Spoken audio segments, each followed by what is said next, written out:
tackling this kind of waste, fraud, abuse, bureaucratic bloat, we're going for the stuff that's basic common sense that most Americans actually agree on. And I hope we're going to actually be able to help unite the country by eliminating waste, which is something that all Americans, regardless of partisan affiliation, can get behind. And that's how Elon and I are thinking about it.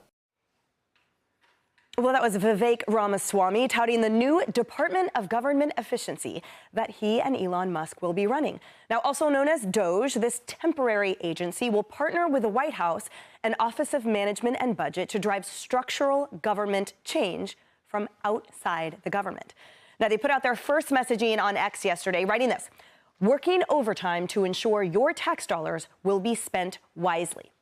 So what have we been spending some of our federal funds on? Let's review.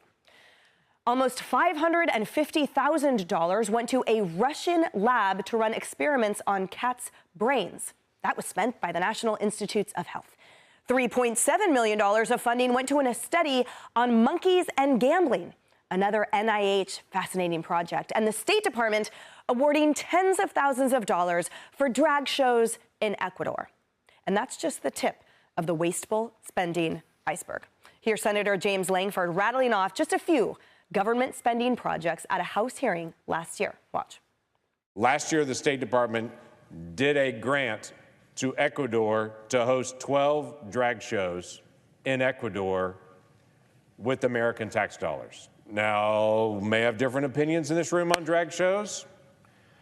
I'm just asking the simple question: is the best use of American tax dollars to actually fund drag shows in Ecuador with U.S. tax dollars? National Science Foundation last year did a study of butterflies in Europe. So we funded with American taxpayer dollars. Last year there was also a NEA grant that was done to set up a display in Brooklyn for the Sgt. Pepper's Lonely Hearts Club Band, which, by the way, is not even an American band. We had an almost, $350,000 grant to study smart toilets. Was one of the grants that we actually paid for with our federal tax dollars last year. We also had a grant that was done studying colonial Mexican soundscapes. We, last year, did a study on helmets and seatbelts in Ghana to be able to study whether seatbelts and helmets were effective for saving lives in Ghana. Can I just go ahead and answer that question for free? Seatbelts and helmets are a good idea. They save lives. Free. Haley, the American people had no idea about this, and how would they when the administration we are disentangling ourselves from is committed to an opacity, and at the same time Americans can't afford grocery bills? But hey, let's spend millions on a bunch of ridiculous projects outside this country. It is complete and total malpractice, and the biggest government positions to me that have been appointed are Vivek Ramaswamy and Elon Musk in this new department. And it's not just the money. The money is a big part of it. It is gutting the career civil service from this administration. Let me give you an example. Trump becomes president in 2016. Trump goes in. Do you want to know what happens 1 month later? 1 month after he is president of the United States, commander-in-chief, a vote of the American people, details of his calls with the foreign leaders of Mexico and Australia were leaked.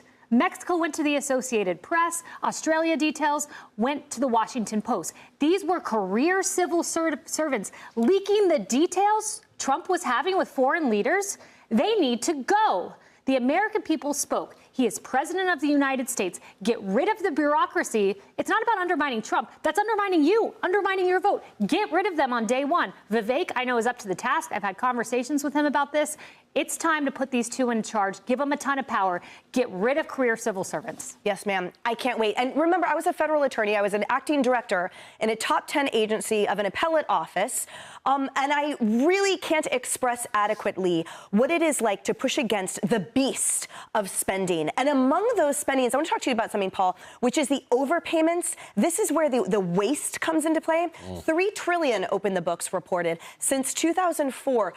They define it as essentially wrong payments to the wrong person or for the wrong reason. Do you think Americans will give that back? Because I saw firsthand the billions of overpayments by the Social Security Administration where, oh, I'm sorry, guys, we just wasted $3 billion for no reason other than ineptitude, incompetence, or sheer laziness. And my point is that it is the structure that bakes it in. So Elon and Vivek are coming in and they're going to blow up that structure just like this. Well, we gave them money before, so we're going to do it again. No, we do not inherit the incompetence anymore. I'll give you a good example, salient example. So apparently it's bouncing around online that when Pete Hegseth got SecDef, there was a quote from a government contract, military contractor, saying essentially, who the blank is Pete Hegseth?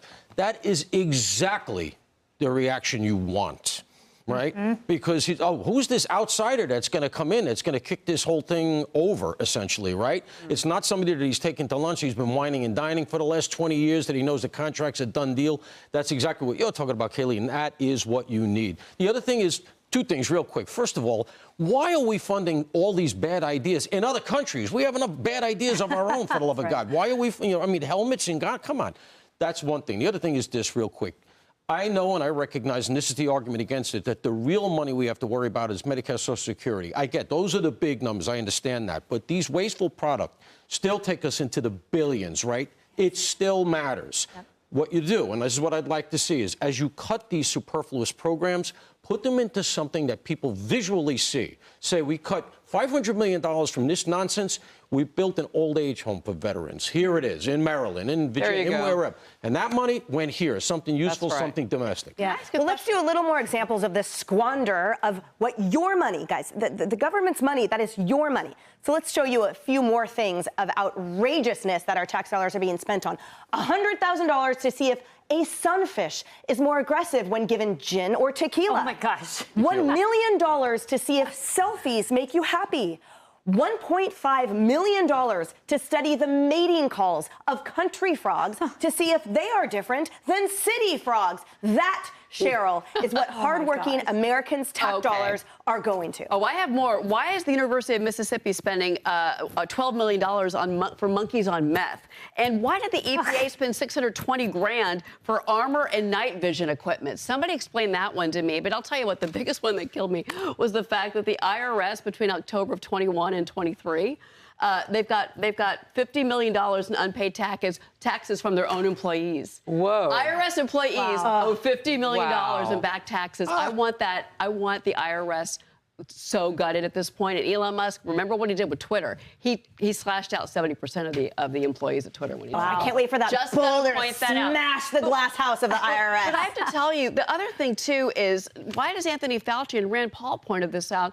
Why does he have a $15 million security detail? We covered that here on this couch, Harris. And at the end of the day, the whole point is now President Trump is saying, not anymore, not on my watch. We are going to audit the government, and we are going to stop the spigot of hemorrhaging, and we are also going to do a better job auditing, because it's clear that Americans do a better job auditing their own finances than the government does. So a lot of that, and then I'm looking at that federal spending and adding up what you just called out, Cheryl. And all of that ends up being relatively small money considering how much they want to cut. But here's the thing, the way that you change the structure and the texture of things is to make small cuts. You said it earlier, Emily. You're going to not do this with a shovel, you're going to do it with a scalpel. And that's how you change government from the inside out. Wait, who's Pete Hegseth? Well, we could go on about the double Bronze Star winner. We could go on about his military service. Let them find out what kind of strategist he is as a CIB, Combat Infantryman badge. Let them find out how great he was on the ground leading people. But my point with all of this is you have until July 4th, Independence Day in 2026, to get this done. That's what the president-elect has told Elon Musk and Vivek Ramaswamy. And the reason that is you will have changed so much government that the last 2 years of your presidency, with possibly a flip in one house or the other on Capitol Hill, will have a new texture of government behind it. You'll really start to feel the cuts and the things that they're doing. I love the deadline. Hey, everyone. I'm Emily Campagno. Catch me and my co-hosts Harris Faulkner and Kaylee McEnany on Outnumbered every weekday at 12 p.m. Eastern, or set your DVR. Also, don't forget to subscribe to the Fox News YouTube page for daily highlights.